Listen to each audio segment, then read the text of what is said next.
Honorable Mr. Ketut Sudikerta, Vice Governor of Bali Province, Executive Secretary of Indian Ocean Tuna Commission, the Conservation of Southern Bluefin Tuna, and Western and Central Pacific Fisheries Commissions. The representative from several embassies of the Republic of Indonesia, to the Republic of Indonesia, the representative of international and regional organizations, distinguished speakers and participants of Bali Tuna Conference. Om Swastiastu, selamat pagi, selamat sejahtera. Semoga pada hari ini Tuna Conference 2014 bisa membawa kita untuk menjadi bangsa yang mengerti, menghargai, dan dihormati di percaturan dunia perikanan internasional.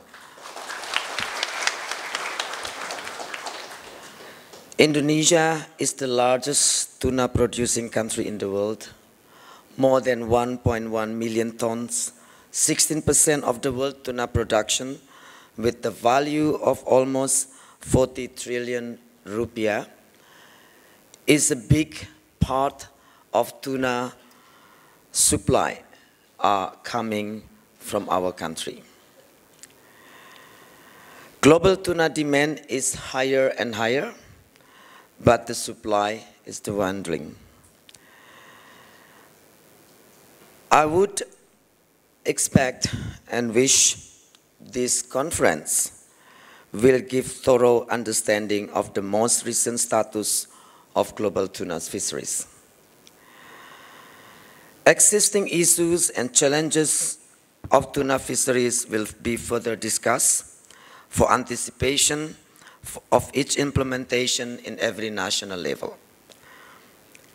We do understand it's not only tuna become the problem on decreasing on sourcing, as well as many other fisheries products in Indonesia are decreasing down in quantity. On these situations, I take earlier steps on the job that given from Mr. President Joko Widodo to me,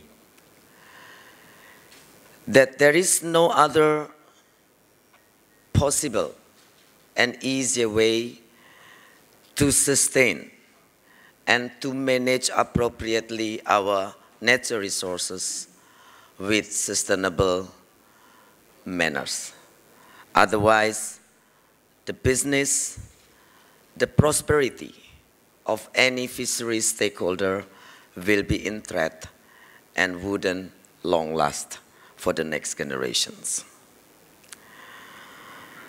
Indonesia wants to launch the Fisheries of Tuna Management Plan, followed by declaration of Bali statement by Indonesian tuna fisheries stakeholder for the implementations of the plan. Real actions will be the key of success of the implementation among the global attempts to sustain the tuna fisheries. Therefore, Indonesia inviting all national and regional tuna fisheries stakeholders to support this endeavor.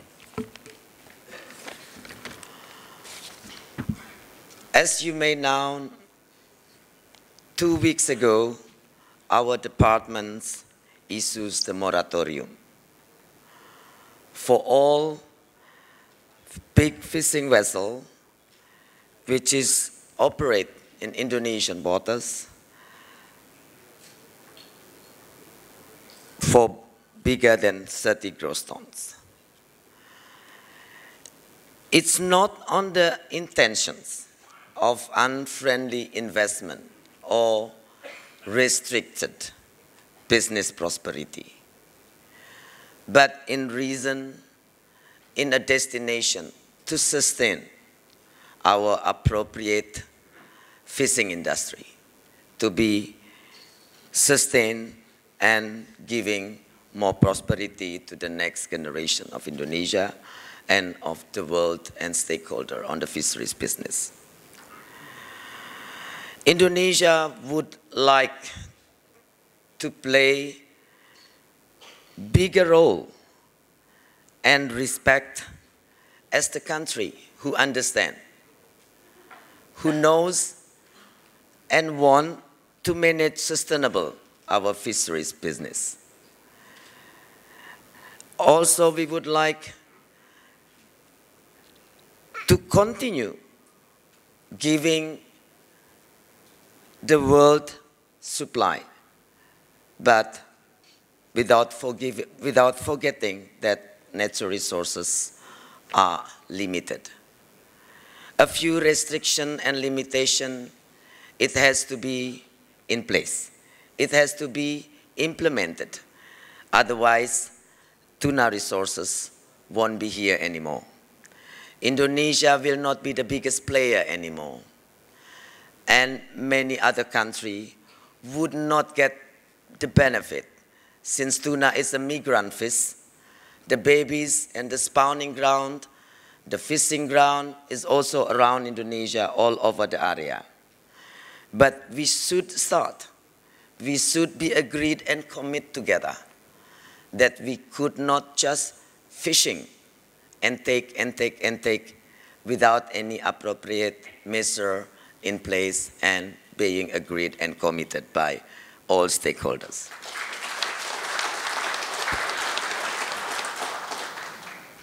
Pak Ketut, bahasa Inggris saya juga tidak bagus, so you don't have to be worried.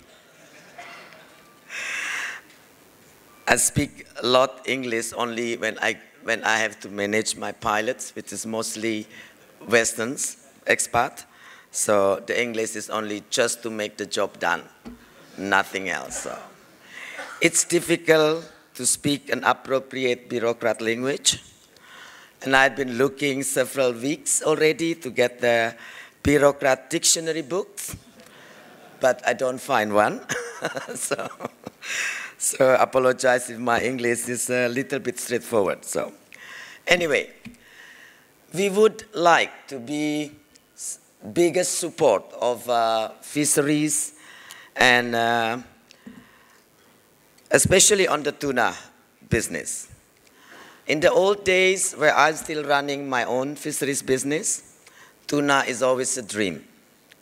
Why? Because I come from a small village with a small boat of the fishermen, catching maybe only for 2-3 hours, get some small red snapper or grouper or lobster, not many tuna.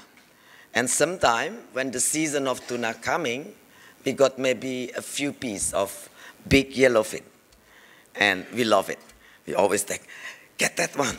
And then we have the process and keep it in the cold storage as a sashimi or use steam with a Japanese buyer that is working in our company. So Pangandaran, where the place where I come from, never see that much tuna. So lately, I'm learning about what tuna business is about, and I do see Indonesian has quite a challenge. For Indonesian tuna exporter especially, there are some few barriers which we still have to pay quite high of import tariff in Europe and in US, also other market of tuna from Indonesia. And I would wish the Tuna Association of Indonesia can do and can start the approach on discussions that we could get the same treat as what East Timor and Ecuador and Chile get. So Indonesian tuna fisheries, I believe, entitled to have the same treat as others for 0% import tariff. Our fisheries, our fishermen, our tuna business community is not as strong as what most of the big country is. So we need to have these done negotiations by Tuna Association together with the trade minister. We also have to support from our fisheries department and go together to address to all our buyer, the country that buy our tuna, to give us the same treat as South America and East Timor have. We are the same. We are a development country on the fisheries sector. We are not yet strong in every sector. And fisheries is one of the sector that still need assistance, that still need incentive to grow. We do want to address our business, our exploitations management of our fisheries in sustainable manners. We request incentive because we need to tell to these fishermen that to understand limitation and restriction for the future, to continue to have sustainable prosperity. We want our buyer can understand that an incentive, it will be a benefit for all the stakeholders in Indonesian tuna fisheries business.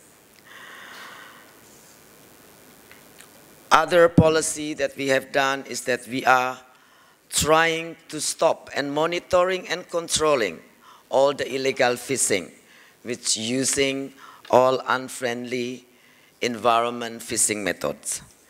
We do not want that baby tuna in Indonesia is taken as much as it should, which it should not, because this baby tuna is also the tuna sources for Australia, for other countries in Southeast Asia. If we could give our fishermen a better value on pricing policy, I would believe the restrictions and limitations that we will put into our fisheries fishing methods will be easily implemented and well accepted by all the fishermen. In my belief, the spawning ground of our tuna territorial, it should be protected. It should be kept as a future source and sustainable on management. We should not more exploit the spawning ground area. We should only allow the fishing on the fishing ground area. We should keep the spawning ground area as secure as it is, as safe as it is. That's in my belief. And I hope all tuna stakeholders will be agree with this for the sake of sustainable development in our fisheries and maritime. It's nobody answer, nobody agree. Or a bit shocking my request, or my request shocking everybody. Saya berpikir bahwa tempat tuna bertelur, nursery groundnya semestinya tidak boleh kita ganggu lagi. Mestinya kita hanya tangkap di wilayah penangkapan saja. Kita eksploitasi, lakukan hanya di wilayah tangkap saja. Jangan di wilayah spawning atau nursery groundnya. Karena kalau tempat bertelur, tempat tuna nursery kita ganggu, tidak akan ada lagi tuna 10 tahun yang akan datang. Apakah bapak-bapak menyetujui pemain-pemain tuna? Thank you very much. So we would like, I come from business society. I'm a business player. One thing very important on running your business and be successful is that sustainability, it has to become a key word in anything you do. Because if not, your profit, your business, it will be stopped in somehow, sometimes. We cannot continue anymore. We cannot take too much profit from our fishermen or from our customer. Because once you take too much, your customer will be gone. They will not come back to you. So, Pak Wakil Gubernur, I just was in Surabaya last night, and Pak Gubernur of East Java was also coming from a business background. Both of you are very good salesmen on selling the province. He was also, I said, dangerous when you become businessman, because other businessmen will not sell as good as you. So, and it was pleasant, and I understand that you also come from business society background. So we do understand in any businesses, sustainability is always become the very, very important. Also for investor, when we would like to have more investor, foreign investor coming to our country, we should have a certainty environment that can given to our investor to feel that they will be secure, and it will be certain, and it will be sustained, the business that they're going to build in Indonesia. Otherwise, no one will come to Indonesia. So all the measures or limitation or restrictions that I am putting in my first week in my office is only for the best of sustainability of maritime and fisheries,